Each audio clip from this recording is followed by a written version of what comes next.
Welcome to our Money Move slot brought to you by 274 Investment Managers. And this is where your money is taken care of. But first, you need information that will empower your decision making. Tonight, we're going to discuss the difference between savings and investments, as well as familiarize ourselves with EFTs. We're joined by specialist Nerina Visser. Nerina Visser, pleasure to have you with us. Thank you very much. Thanks for having me. Much appreciated that you made time to be with us. Sure. As one of the specialists who can help us understand a few of the terminology that experts like yourself use. But let's start with the everyday stuff. Savings versus investment, because many of us think that it's one and the same thing, but not exactly. These are two different concepts. Explain. Exactly. So I guess the idea that one puts money away is the same thing, but it's where you put it and what will you get for that money. Saving is typically something that you will do with a bank, and you will earn an interest rate for that. So you put 100 Rand into the bank. If the interest rate is 5%, it means after a year you will get 105 Rand. Yes. You know exactly what you're going to get. You're not going to get more, but you're not going to get less either. Yes. Investing is something different. Your 100 Rand is used to buy something, and the value of what you buy can go up and it can go down. And if you're investing in the stock market, for example, it means that you can also maybe earn dividends on that money. So your 100 Rand that you invest in the stock market might go up to 110 Rand, or it can fall to 90 Rand, and maybe you'll get some dividends. So that's really the main difference. The certainty that you get with saving, the uncertainty of investing, but at the same time, the potential to get a lot more than you would if you were just saving money in the bank. Well, before I ask the risks attached to either of the two concepts, I want to talk about the fact that the cash, the savings gives you certainty. But there's one element that we always forget, and that is inflation, isn't it? Absolutely, and I think that is the biggest risk with cash. In my example, I used 5%. We all know that headline inflation at the moment is more than that. 6-7%. So it means if I'm lucky if I get 5%, often people would for interest rate only get 1 or 2% interest. But let's use the 5% interest as an example. Sure. It means in a year's time when I go back to the bank and I get my 105 Rand, the impact of that inflation of, let's say, at 7% means that I cannot buy as much with my 105 Rand as I could a year ago at 100 Rand. And that's the biggest risk associated with just saving and just earning an interest rate. It doesn't keep up with inflation. So what we refer to in terms of the finance world is the real return that I'm getting, the real value of my money declines over time. And that's actually a very risky aspect of just saving your money in the bank. Now, investing carries a risk anyway, and of course there's good upside as well if everything is working well. So what would make one invest over saving? So anyway, clearly, and of course the mindset would be that there's too much risk. How can I predict that things are going to work out for me? Yeah.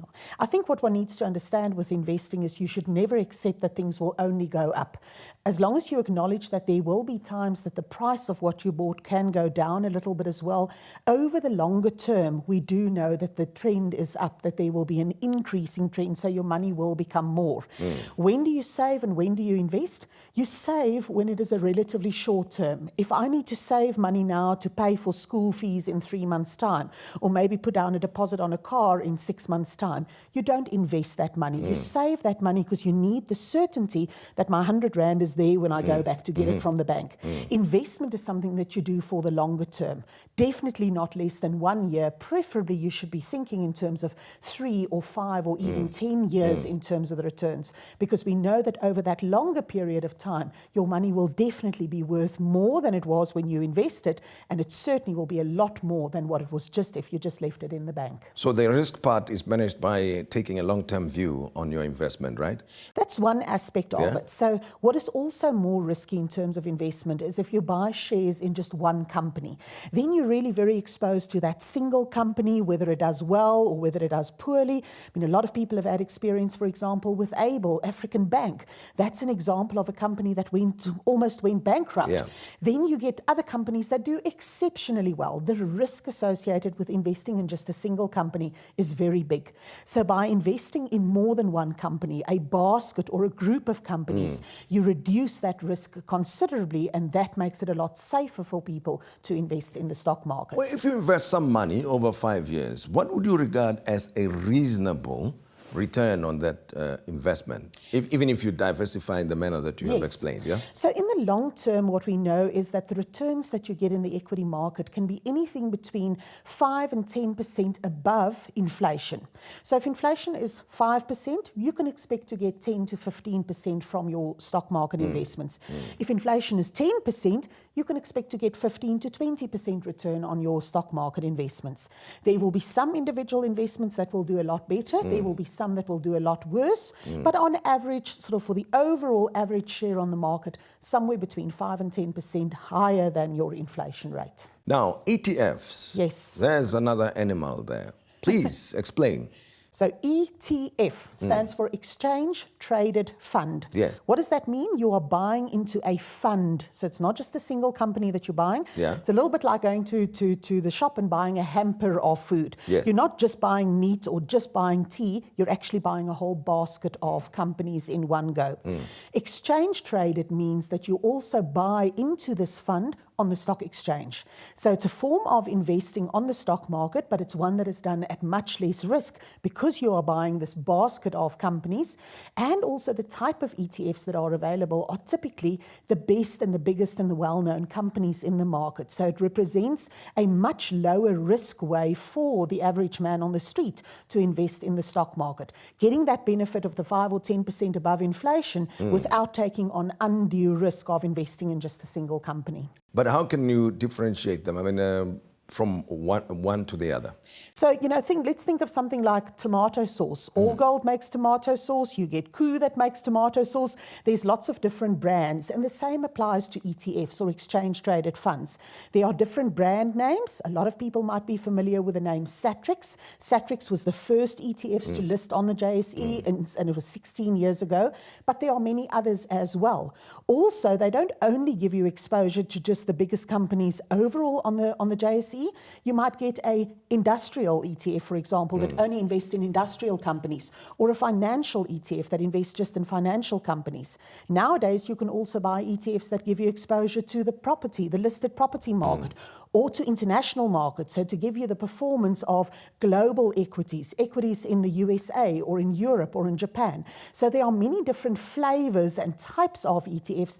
ETF really just refers to the vehicle, the wrapper, the basket that you've got. What you put inside the basket when you go shopping depends on the type of ETF that you will be buying. Now, there's also the threshold of amount of money you can invest, right? Yeah. In the ETFs, how much minimum? So because it's a listed share, a listed security on the market, you can buy as little as a single one, just one ETF. And Yes. some of them might cost as little as R2 or R5 for a single one. Yes. But of course, there are some costs associated also with the investing. So one can quite cost effectively invest R300 a month on a debit order, or even R500 or R1,000 at one time into the stock market. And with that single investment, get exposure to this whole basket of shares that we're talking about. So it really makes it very affordable and very accessible also for the man on the street. Well, people think that you've got to save a lot of money first before you start investing. So from your experience, what is the best way of